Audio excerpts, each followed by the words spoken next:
Okay, good afternoon. We have today with us Rana Gujral, which I met this week online. Good to meet you. Good to meet you.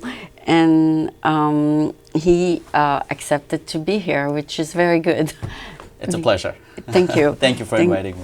Thank you. So, Rajna, I didn't get to look in super details about what you do, but maybe you want to tell us what the life of an entrepreneur is, or what you do as an entrepreneur. Okay. Well, let me tell you what the last few years have been. Oh, okay. So I spent a lot of years in corporate with large companies building products, and then around 2012 I pivoted out. There was an opportunity to go turn around a consumer product company that was tinkering on bankruptcy. We got it from that position to a market leadership position back again. That was a company called Cricket. Then I did a startup, B2B SaaS, Ties. It was venture backed. We exited in 2016, and since then I've been doing a few different things. To your question, one is I've been actively investing. I am a prolific angel investor, so I do around 6 to 7 deals a year. Some years more, some less, but that's been the average. I also invest through several Valley syndicates, which are more larger deals. Aside from that, I'm exploring a few projects with Token, and with I'm also on the board advisor of Shopin, and evaluating a few other interesting product propositions and projects which I'd like to bring to market. Oh, wow. Okay, so I understand that you're talking about many projects. I don't understand, of course, what each one of them is, but the fact that you got into this position of being able to evaluate the company and decide whether you want to be an angel investor or not in them takes some kind of experience. So did you start in America? Where did you start? Investing, yes. I mean, I grew up in India. Yeah. And I have lived all around the world. I've lived in Japan, I've lived in Australia, I've lived in UK for a bit. That's stressful, in Canada, no? in US for sure. Investing is a lifelong journey. It's the more you do, the smarter you become. And I've invested in a lot of deals which I thought were great deals, but I looked at the wrong attributes of what a good deal should look like. Over the years, I've mostly, as being an entrepreneur myself and being an operator, I've learned to trust the man behind the wheel versus the car.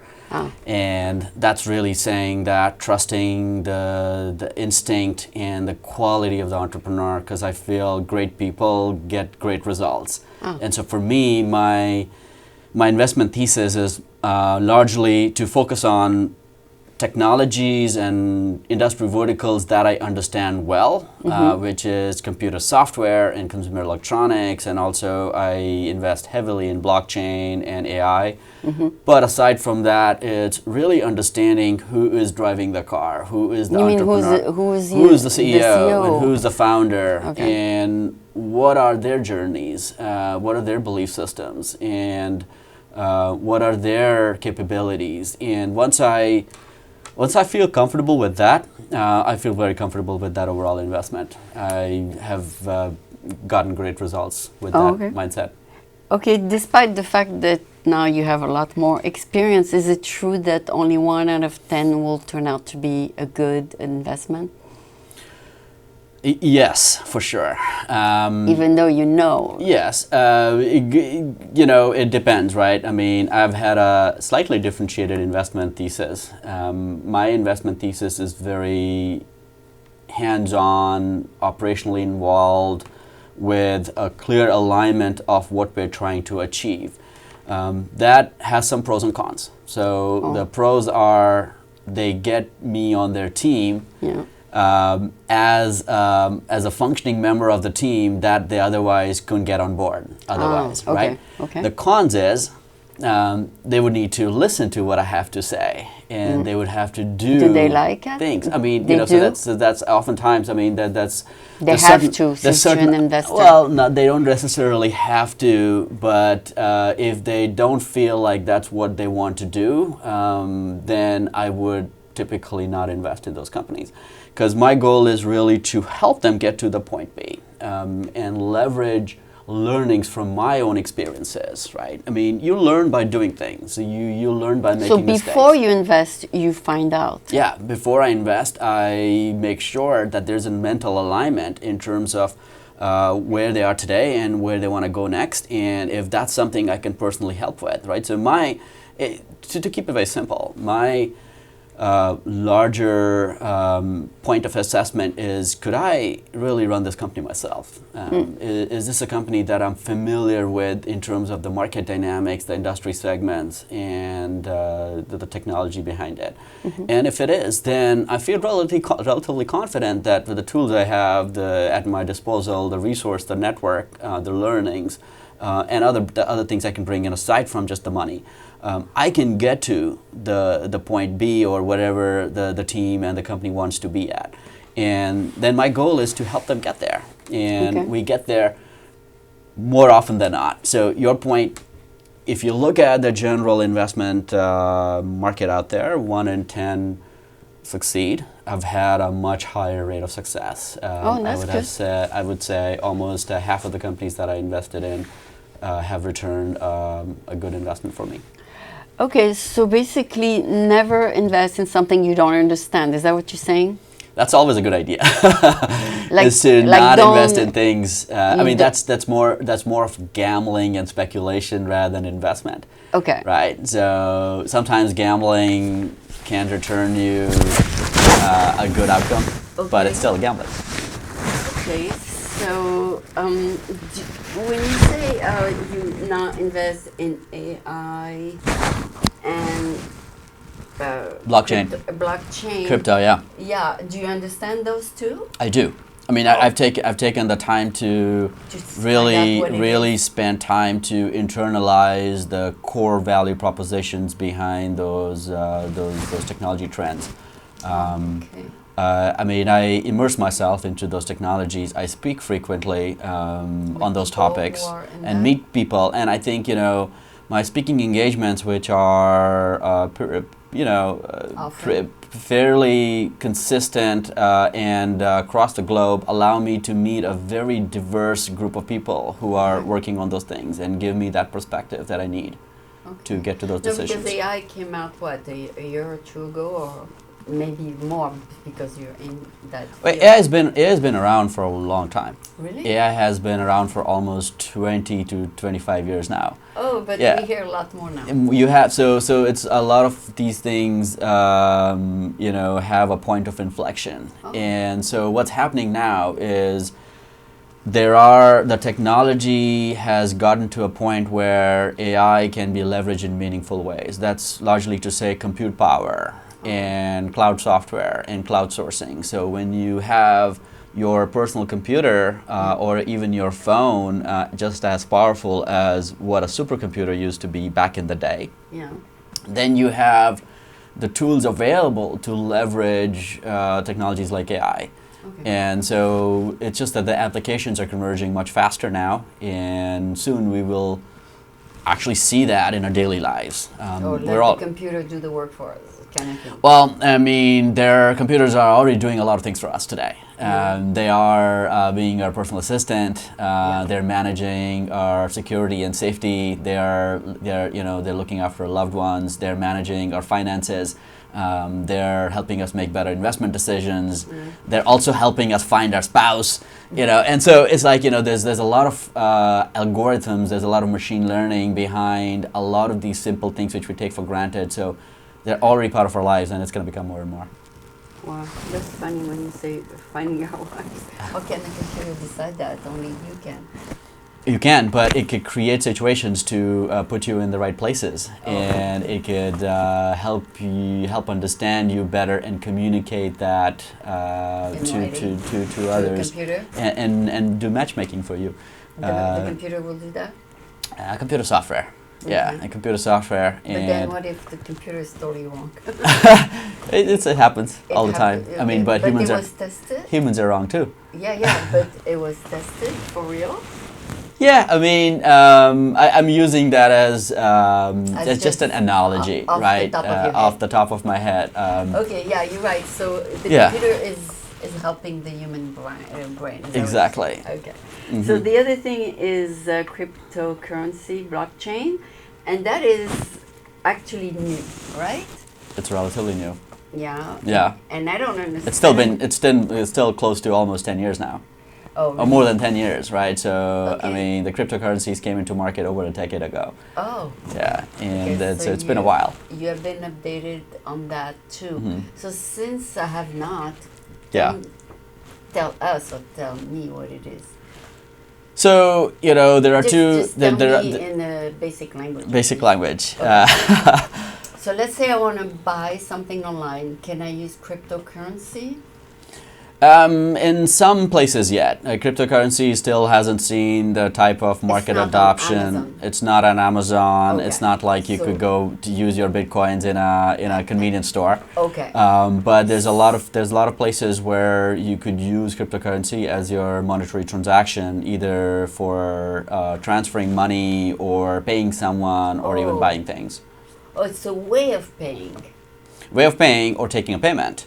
So there are two things, right? So one is blockchain, Okay. which is the technology behind cryptocurrency. Okay. And then cryptocurrency is one of the implementations of that technology, just one, Okay. right? I mean, and there are potentially going to be thousands of different. But you're still gonna use currency like the dollar or the euro, correct? On these platforms. Not necessarily, right? So there's two aspects to look at. One is a independent public ledger-based cryptocurrency like Bitcoin. Okay. Um, Can you invest in a company with cryptocurrency? Certainly. I mean, You can. there's a lot of companies that are doing just that. They are doing what you call ICOs, initial coin offerings, where So they're you have money in your account yeah. that you can invest with in cryptocurrency. Exactly. I see. And ICOs. Okay, and how do you put that money in that account? So you would go to an exchange, like And a Coinbase. give them dollars. You give them dollars Yeah. and buy equal amount of Of coins. cryptocurrency or coin, whether it's Bitcoin or Ethereum or So Litecoin. one coin is worth how much? It varies. It's traded on free market. The prices vary almost every second, so up Really? and down. So it's But think of this like is buying it- gold. Okay, is it very? I heard it's going up, so not the average person can use, correct? It is very volatile right Oh, now. okay. It goes up and it comes down, and it's gone up significantly Yes. earlier this year, yeah. and then it came down significantly later this year. Okay. So Would you around. invest in cryptocurrency? I've invested in cryptocurrency. Yes, I've been investing in cryptocurrency for the last several years. Oh, really? Yeah. So your your money went up then? I mean, I'm still up from the point I've invested where in. you started? Yeah, but a lot of people have lost a lot of money this year just because because cryptocurrency they markets got in too late. too late, and the market took a nosedive. Okay. Yeah. In cryptocurrency, not in all the other markets. Mostly in cryptocurrency, yeah. I mean, the stock market and fiat, I mean, based on the equities and securities outside of crypto are doing fairly well across the board, especially Okay. U.S. And who holds your account? The bank?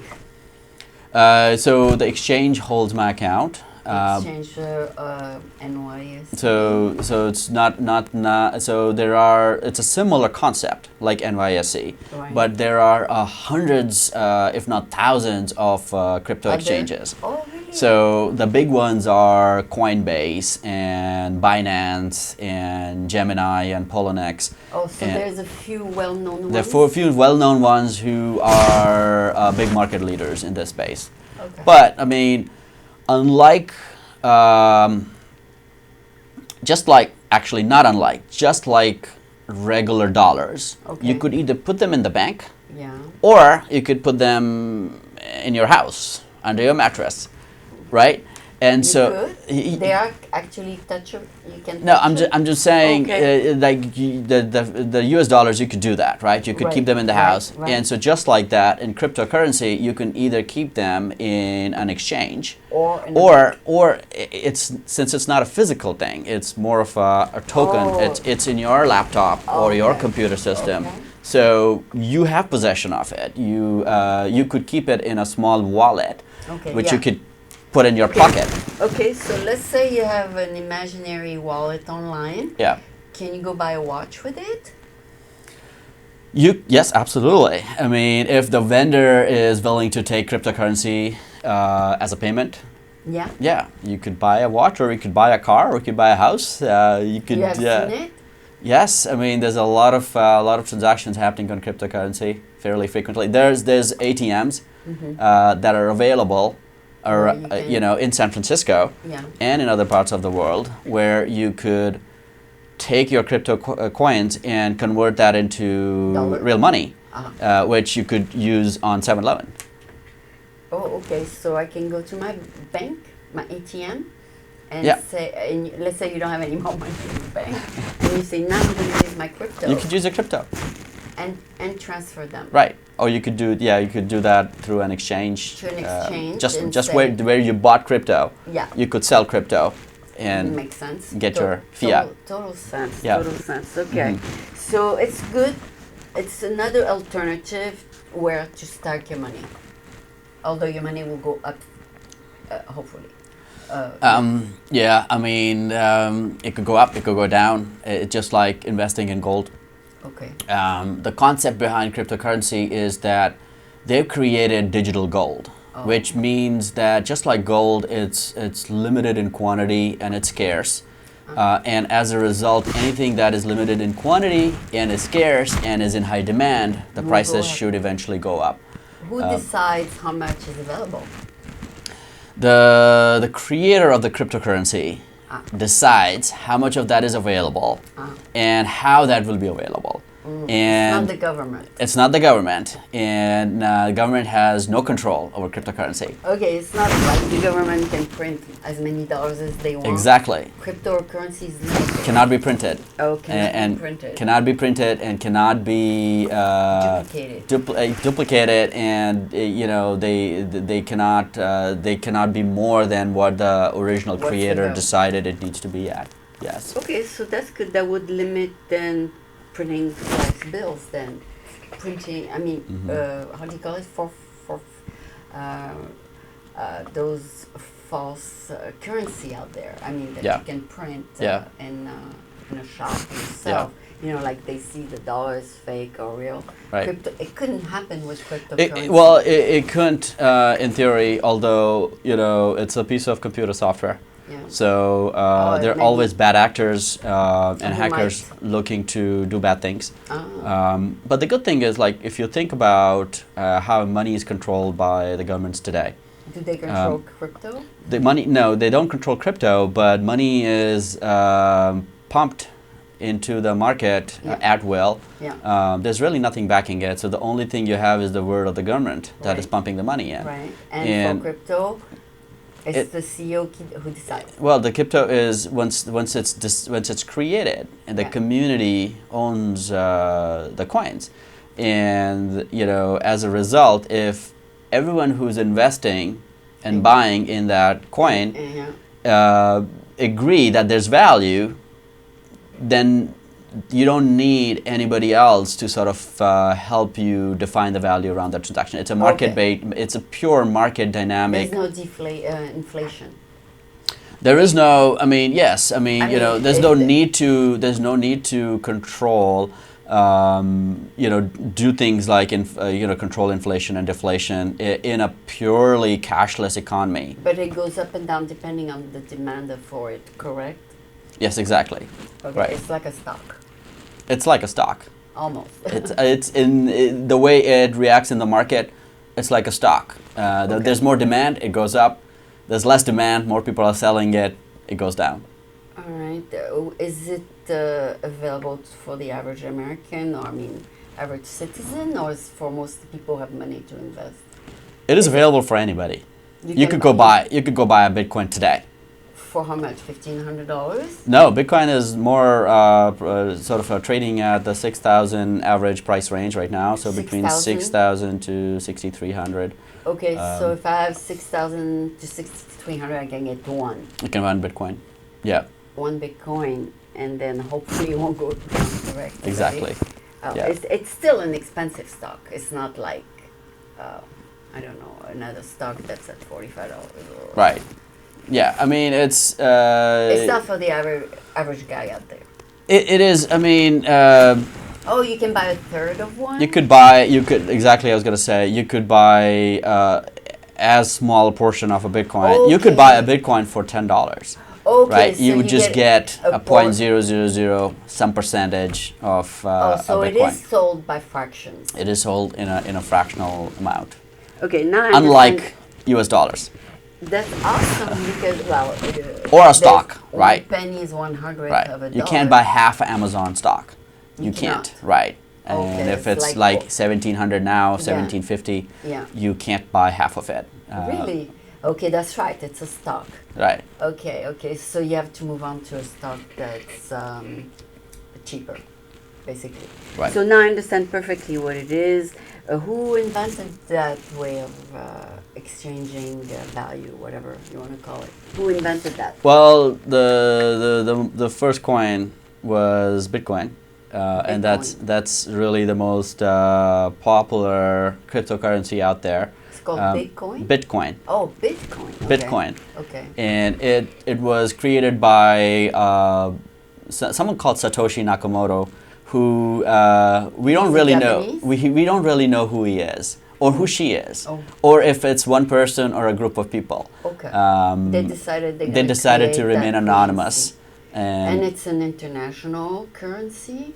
Well, it is definitely an international currency today. It is probably the most international currency that is possible because there are no boundaries. There's no boundaries, exactly. But for example, China, I know, can block the internet on some regions. Mm-hmm. Do they block cryptocurrencies, Bitcoin? So China is not blocking cryptocurrency, but they are taking some measures to prevent that by adoption of the central banks and the private banks, right? So they don't want the banks to start to transact in coins, cryptocurrency today. Okay. So they're worried. Cryptocurrency is an out-of-the-government control system.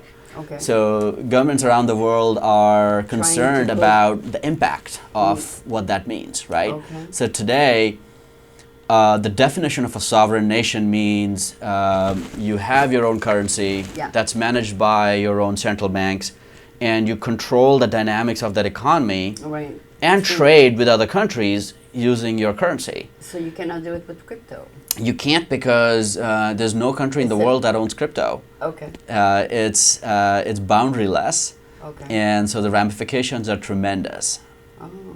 Okay, so for example, for stocks, I can invest in a stock like Alibaba or Amazon. Does it make a difference? I could just go on the exchange, right? Mm-hmm. But for crypto, if you are in those countries, can you? You could buy cryptocurrency anywhere in the world. Anywhere, as long as you have a computer. Yeah, as long as you have a computer and you have access to an exchange. There are certain exchanges that don't cater to citizens from certain part of the world. Okay. And that's mostly from a security and user authentication standpoint.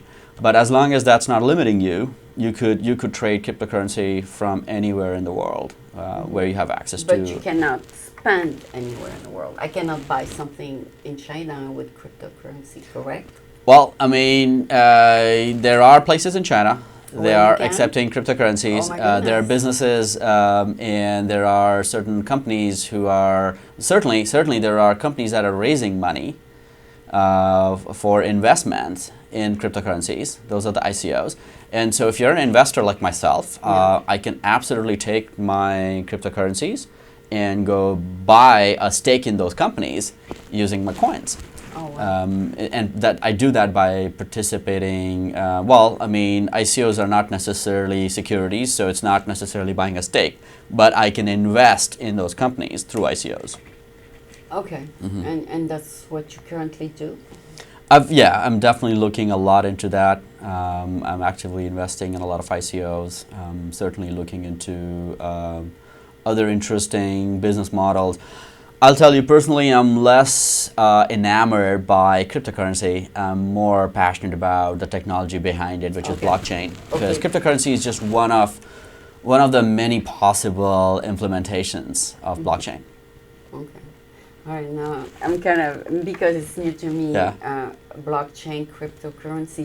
There's the cryptocurrency, the currency, and the blockchain that tells you how to trade it.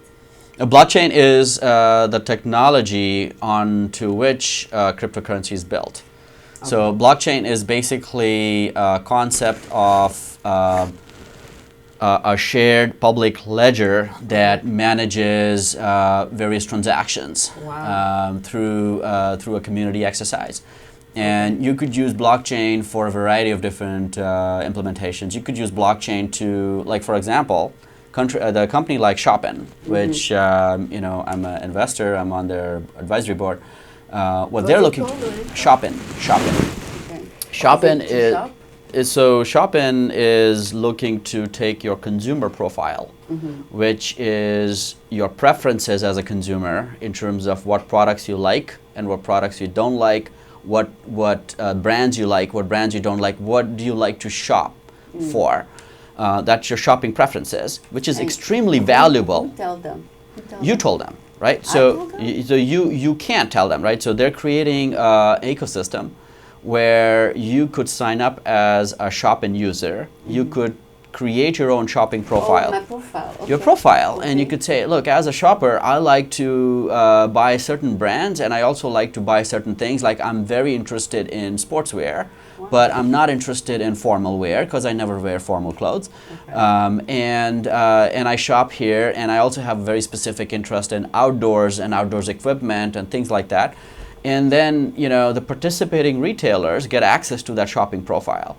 And when you go shop at those retailers, they have access to it, and they can give you specific suggestions and specific deals, a specific buying experience just for you. That is now possible, and you've allowed them to do it. And when you choose to have them not have access to it, you could obviously go and change the access to your profile by a certain retailer. And that system is built on blockchain. But Shopin has access to different retailers then? I mean, the upper class and the lower class of retailers, like from Target to Saks Fifth Avenue? I mean... Yes, exactly. So there are a lot of retailers that are already participating in the shopping ecosystem, and they're signing up more as we go. And eventually, all kinds of retailers, the ones which are very basic and daily life based system, day to day, versus very high end systems like Saks Fifth Ave. They can be on their system too. They will potentially all be on that system. And in a way, do you personally invite them as an investor to participate? Absolutely. I mean, we invite them into that ecosystem. They benefit by getting access to the same high quality data that only one retailer in the world has today, which is Amazon. Right? And so it's leveling the playing field in a way between the giant, which is Amazon, and everybody else. But Amazon, do you find high-end product in it? It's not necessarily the high-end product. It's about the quality of the data. Quality because or more quality. I mean, they sell a variety of things, and it's a closed ecosystem, and it's completely online and digitized. So but it's not luxury items. It's not luxury items. But I mean, Amazon is selling more and more luxury items now. Yeah. I mean, they're selling very high-end watches and high-end experiences. Yeah. Oh, I mean, so they're definitely getting there. I don't know. Yeah. I don't know if I would go to Amazon for a luxury watch, because I would rather go to the store and try it on, because it's something I'm going to invest a lot of money in. Sure. I mean, maybe someone who heard about a watch Right. that's very beautiful, he Yeah. would go on Amazon. Yeah. Is that the concept? It's definitely not a platform for high-end products. It's mostly for the masses. But oftentimes, there's a product that you have already narrowed down on. You Okay. know this is what I want to buy. That's right. And then you see that that product is Is available significantly less- discounted Oh. on Amazon, So and why with the not? similar amount of warranties and Okay, you know, so why not? exactly. So, but you know, if you're not sure what you And want, what's the advantage of going with shopping? well, shopping would allow that retailer to deliver very specific buying Product. discounts and buying experiences for you as a consumer, Okay. because they would know exactly what you want. So, for example, here's a situation, right? So, Okay. say you shop at Macy's.com, Okay. right? I'm not sure if you do, but if you do, Yeah. if you log in on Macy's.com, you see a lot of stuff. Yeah. But then you're specifically looking for something very specific that you want to buy. Okay. If you log in into Macy's.com through your shopping profile, They that will make you that- give that- you suggestions. you could have a very specific customized buying experience online where the Because products they know, because exactly they know. it's you, and they will tell you, hey, Aline, welcome. Here's the things which you should be interested in, Oh, wow. and there's specials on this, there's deals on this. Okay. You know, And they will make suggestions to me. exactly. Okay. Amazon is more like they track more what you have been looking Right. previously. Right. But they don't say go buy this. They just let you buy. Well, Amazon makes a lot of Profile. yeah, they invest a lot into creating your shopping profile. Okay. And Yeah. and that's largely done by tracking what you've been buying on Amazon or what you've been searching on Amazon, what you've added to Previously. the cart. Based on that, they know what are the things you're interested in. Okay. So when you say shopping, your role as an investor in that would be to develop the software. Is that it? Well, I mean, my role as an investor is really, an advisor, is really help them get to their true potential, and which is helping them, make the right connections, getting their brand proposition out there, or any other help that they need from me. Okay, so let's go back to the example of the watch. If I go to Amazon, they pretty much know what I've been looking for. Mhm. They know I've looked at about 2 dozen watches. Right. If I go to shopping, do you track down what I've been looking at? So the way the shopping ecosystem works is that you, as a consumer, tell the shopping ecosystem what your preferences are, and so it's a starting point, right? So now, the more you shop using your shopping ecosystem and your shopping profile, the system gets smarter and smarter. Oh, So when you log in into Macy's and you buy something, yeah. the shopping profile already updates itself in the sense that it knows, oh, More Aline on likes look, this. she bought Right. this. She told us she likes sportswear, but she just bought a beautiful black dress. So she also likes it. So I'm going to remember that now. And next time she logs into JCPenney, I'm going to show her both what she told me she likes to buy, but also what she actually bought last time at a different store. And I'll show her both in JCPenney. Oh, so it's they're gonna show me my shopping in Potentially. two Right? different Now, each stores. retailer has to implement this differently. I mean, Okay. it would be up to the retailer how they want to implement that experience. Okay. Okay, it's interesting. So how do you encourage people to go to shopping? You tell them come and shop at shopping? The shopping is just a platform behind the scenes. There's no shopping e-commerce site. Okay, It's there's just no- technology, which you still go shop at your retailers that you shop at. Okay, so I And go to Macy's, but shopping is behind the scenes. you would create, when shopping platform, you would create a persona on shopping, and just like when you log in into Macy's, you could do a transaction using your Facebook profile or a Google profile. You can use your shopping profile. Okay. to- Oh, so do you have Macy's in one of your choices? Well, today we're not going to talk about the okay. ones who are signed up because there's a lot of. What I'm saying is that when I go to one of yours, I can click. I can click on shopping. Yes, you can definitely do that. Okay, got it. Yeah. Now I understand the concept. Yeah, Okay. but I mean, as I say, I mean, shopping is just one of the many examples. The other cool project that we're looking to do is Token. And Token is initially the play for building a platform for PSD2, which is a mandate by the European government for all the banks to open up their payment APIs, and to make banking more competitive.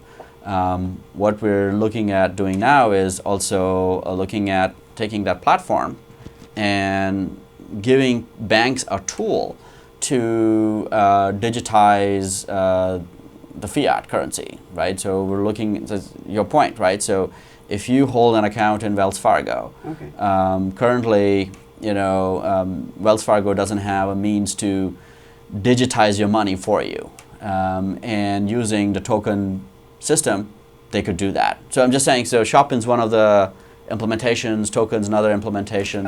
There are companies which are building specific blockchain implementations for managing real estate purchases, where you could buy a piece of real estate with blockchain. Using blockchain and using also hold a title along with a lot of other people. So you could have a partial ownership in a real estate transaction. And Token, when you said digitize, right now I can do a transfer on my Chase with their platform. Not yet, but well, I mean, yes, I mean, so you could transfer. But you still be using the fiat dollars and US dollars, but so you have to physically hold the US dollars, right? Okay. In a bank account. Oh, you mean you would do the transfer right there? So banking systems are still very outdated and complicated, right? So the way things work today, so there's a central bank that prints the money. And puts that into the ecosystem. And then there are private banks which are responsible for managing the money supply in the market. And they do that by issuing IOUs and loans, and they largely use a small percentage of fiat in their holdings in reference to what they have lent out. They don't have a 1:1 ratio. And so well, let's track back. Fiat is US dollar or pound, or any other national currency is a fiat. Is a fiat. Yeah. Okay. And then Token would do that. Would do what? Token will. So fiat today, you have the dollar, and like you said, the pound. You have physical dollars, and you have coins, and you have paper money, and that paper money is held in a bank, and then banks gives you a digital representation of that money in your account, and you'd say, okay, So you have so many. I have $1,000 in a bank. Let's say. Yeah, and so now you see that you have $1,000 in that bank, and now you could sort of like digitally transfer 500 to a different bank. But that eventually, somebody has to transfer that money to the other bank, right? So it's a shared ledger between bank A and bank B. Do they use it now? So that's the methodology we have right now, and it's very complicated. And as a result, it's not used yet. It is expensive, and it's time consuming, right? So if you have to give me $10,000, it's going to cost you money to transfer $10,000 because there's a lot of intermediaries between you and me, and there's a lot of different. There's a fee. There's a lot of fees. It's significant. Well, PayPal take a fee, right? PayPal take a fee. All of these, PayPal is just an intermediary helping sort of managing payments on behalf of the banks. Okay, so now Token will not have a fee, is that what you're saying? Potentially, you can get to a point where once token-based systems implemented between banks, you could have no fee to very low fee at the end of the day with instantaneous transfer. When you say, from one bank to the other, one person to another, not just bank. I mean, you could transfer me your money, and to me, or if you owe me the money, instantly within a matter of seconds, with potentially no fee. We could achieve that today. But who will pay for token? You must have a fee somewhere.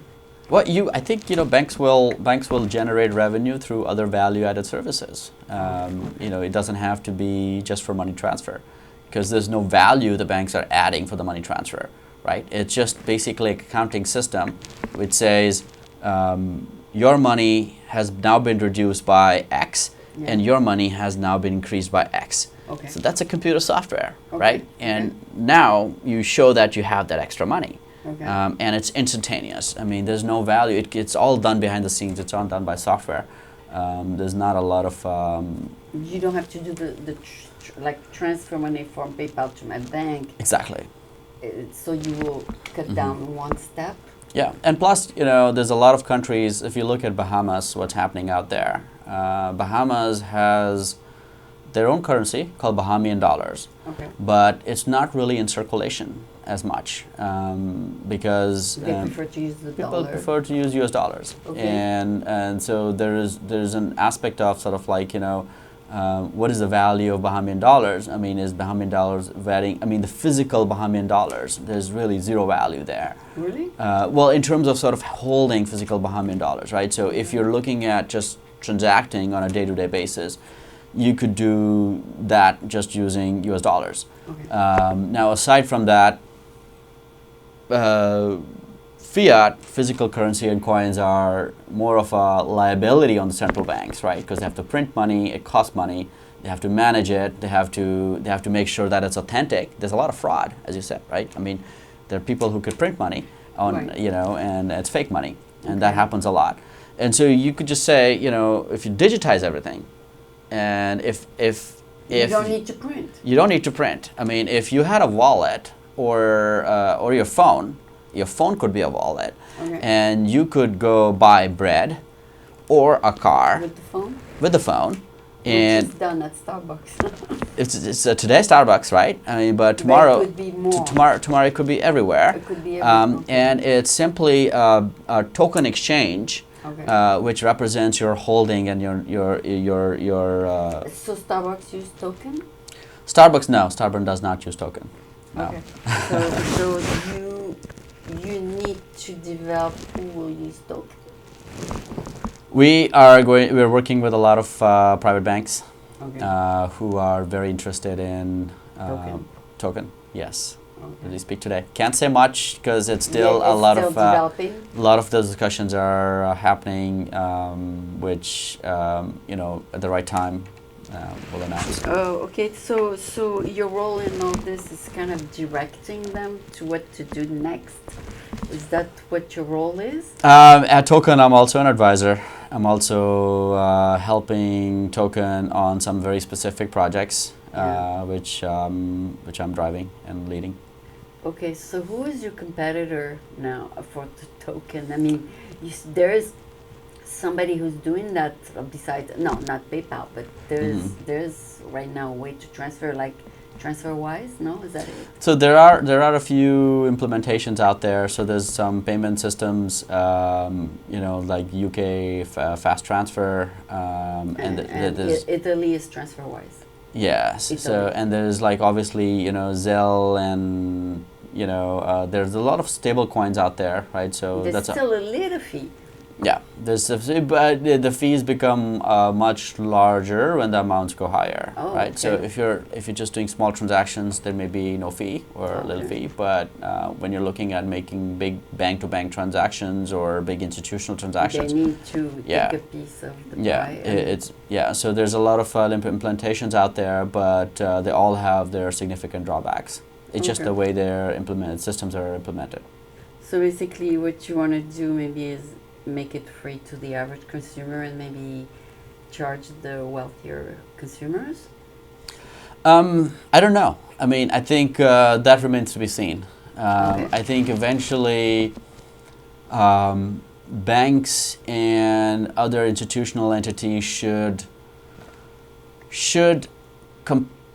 monetize things which they really add value on. I personally feel there is no value added in giving your money to me because it's your money and you're giving it to me. You're, just no, using. I mean, I'm using you as a deposit. I mean, if Today, as a because you have deposit- fiat, you're Yeah. physically putting the dollars in that vault of that bank, Yeah. right? Yeah, But it's a tomorrow, vault, yeah. if it's a digital coin, Yeah. there's no value the banks would be adding, right? I mean, it's a physical, it's a public ledger, Oh, which holds that record. So the bank has no interest in having it. Yeah, bank will be able to bank will be able to add value in other ways, Okay. not necessarily just taking a transaction fee on payments. Okay. I mean, they add value by issuing out loans and making interest on that, right? So that's a significant value add. But you cannot loan a coin, can you? Sure, you can. Oh, you Right? can? You I could today. I could do that today. I could. You can loan me a I could crypto? loan you a coin, or you could borrow cryptocurrency at a defined interest rate. Yeah. There are mediums and there are Oh, exchanges there that is allow. already done that. Right. So how would you collect my interest? We would have a smart contract that would connect to your bank and collect interest based on whatever terms we agree on. Oh, wow. So your interest would be in dollars and... It would be in cryptocurrency. It would be also... Yeah, it'd be also be in cryptocurrency. Oh, So wow. yeah. So this is almost like... It's almost currency then. It is, yeah, it is. I mean, it is completely and entirely just as usable and just as effective as a currency. Okay, so the difference is that it's international. Is that it? It is boundaryless. Boundary. It is decentralized. Yeah, and there is no... It is- No, it's not China or... Exactly. Okay, got it. So that's why people like it. People like it because it feels more real Global. than certain currencies of certain governments today. Yeah, because if you go to Mexico, there's huge deflation. Venezuela, Mexico, I mean, a lot you of... lose half your money in 1 year, right? Yeah, I mean, you're trusting a government which oftentimes doesn't Is even have a unstable. political mandate and they're Yeah. unstable Yeah. to define the value of your assets and your Oh, currency. wow. Right? That's And so if true. you had a choice, like if you are a citizen in one of those countries, and would you trust that or Crypto. a crypto? I want to trust crypto. Exactly, right? And I think that's where, the mindsets vary. So if you are in US, Yeah. obviously, there's a lot of stability behind the US government. Okay. And the US dollar But is... not in Venezuela or Argentina, where it's kind of turbulent. Exactly. And as you see, I mean, the adoption of cryptocurrency is obviously much bigger and much faster in the Will it worlds go where... to Latin America now or not yet? Latin America, yes, absolutely. There's Yeah. a lot of people working on some really interesting projects in Latin America. Oh, okay. No, because today I went to the protest of Latin Americans coming here because the Guatemalans are fleeing their Yeah. country Yeah, for not being killed. So they Yeah. It's a news refugees. everywhere. Yeah, and so in that country, crypto will still be stable. Elaine, it's too early to say. I think Oh. we're looking at very early markets. Yeah. I'm betting on crypto. Yeah. I feel eventually, stable than- eventually the boundaries will mean different things in the future. Okay. It's still a very connected world, right? Okay. I'm living here in California, So but you like the idea of crypto? I like the idea of not just crypto. I like the idea of decentralization. Okay. I like the idea where identities, proof, Is authenticity of transactions, and there's no borderless. it's yeah? also it's not managed by a central authority. Correct. There's no one person. There's no one central entity that decides. It's decided by the community. Okay. Or by a private company, like you said. The private companies will all add value in different ways, but Okay. at the end of the day, like, cryptocurrency is not owned by a private company. No. Cryptocurrency, nobody owns. Bitcoin's not a company, right? Bitcoin is a cryptocurrency implementation over a blockchain protocol, which is not owned by any specific person. It's Right. out there in the world. An increase in or decrease in value, like you said. It's driven by market dynamics. Okay. I mean, the more people who use it as well And buy it. the more it increases. the more the price increases. Yeah. Okay. So it's a neutral stock, I would say, a neutral, borderless. It's seen its ups and downs, right? I mean, it shot up to huge heights in January this year, Okay. and then it crashed, and so it went So- back up, and it's still down now. Okay. But I feel When you say crash, half its value? less than half. Less So than it went close to almost $20,000 per Bitcoin, close to it, not quite, Okay. but and then it went down. it went down significantly. So as you think, it's still pretty down at this point. I feel long term, Yeah. it'll be a tremendous It's investment. going to go up as people find out about Now's it. a good time to buy. Oh, yeah, because now I know Yeah. what it is, right? Yeah. Well, the thing is, most people think, hey, if I don't know what it is, if I'm not going to buy it. if I buy a Bitcoin today, For it's $6,000-7,000. Yeah. Is that a good investment?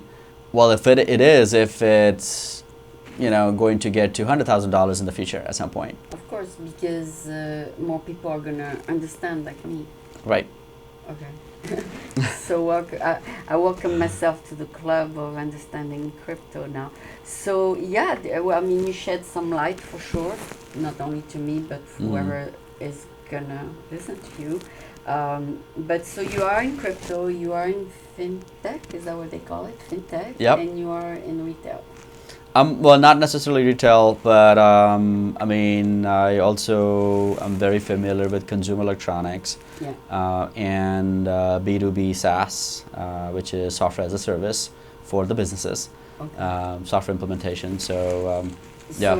So you're in 4 different industries right now. Those are the industries I'm very familiar with. Okay. But as an investor, I do sometimes, not often, invest in areas which are somewhat new to me. Okay. But those are, not necessarily the norm. Those are very, very strong, big exceptions. Okay. But you cannot invest in AI. AI is a concept, right? It could be in any company. You could invest in companies building great experiences based on Automation. AI. Right, like self-driving cars and stuff like that. Self-driving cars is certainly an implementation, but also, I mean, robots. the AI for assistants that recognize specific behaviors and specific intent. You could have AI which solve for specific problems which businesses face. Like, use machine learning to start to predict commodity prices. Oh, okay. Use machine learning to start to, predict market dynamics of. So AI is just a concept. That can be implemented somewhere. Basically, what it means is building a system that learns itself, right? Okay. So if you're building a software system or a hardware system, you're putting in some intelligence in it as a creator. Okay. You're defining certain knowledge points into that system, right? Okay.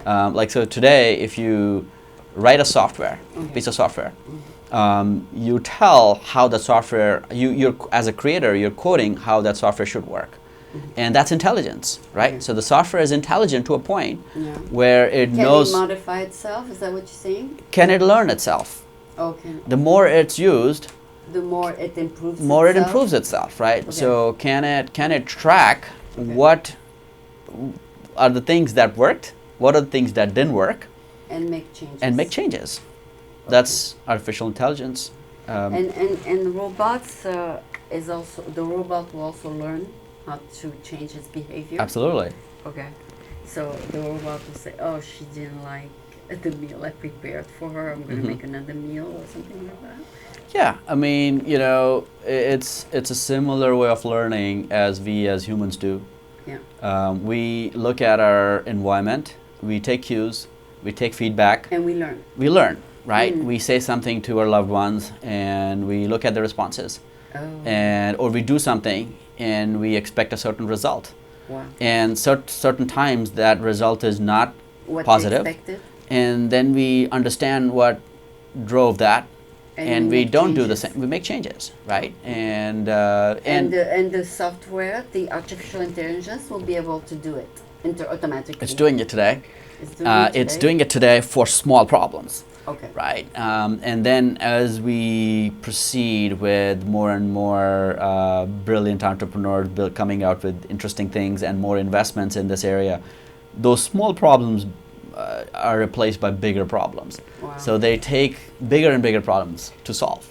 Wow. The systems get smarter. Yeah, that's good. If then that will eliminate the need of human intervention. Is that what you're saying? I mean, you don't need to hire a software developer to make the change. The things which are not necessarily requiring creativity and emotion can easily be done by an AI-based system. Okay. Right? So, like technology-based implementations, like math and science and finances and analytical implementations of number crunching, to also looking at market trends and basing decisions on those trends. All of those things. Like driving is a very data-based exercise, right? You as a driver is trained to look at a lot of different data when you're sitting on the driver's seat. There's the light, there's a stop sign, there's a car in front of you, there's that guy on the bicycle trying to cross. There's noise in the back where your kids might be, the kid's okay or not, somebody needs your attention. There's a lot of data and you're making decisions on what to do based on the data. Should I go? Should I stop? Should I turn left? And turn left is driven by where you actually want to go, and if that's the street. Or maybe you want to go straight, but you could see that there's something blocking the street. You go left. And that's how artificial intelligence is working. It's more and more capabilities around intelligently looking at outcomes. Yeah. And learning from those outcomes. That's good. So we have come a long way from just programming a simple program for a computer to now letting the computer adjust for us, kind of thing. We have come a long way. Yeah. I think not only we have come a long way, we have a tremendously long way to go. Oh. So yeah, we don't know what the future is going to be, huh? If yeah. we're going to be around for it. We don't know. We will be flying in the sky, like they say in fiction books and all that. So anyway, I learned a lot. I have to admit, I didn't think I would learn as much in this interview. So I thank you for being here and for accepting the invitation. Thank you so much. Thank you for inviting me. It was my sincere pleasure. Thank you. Thank you.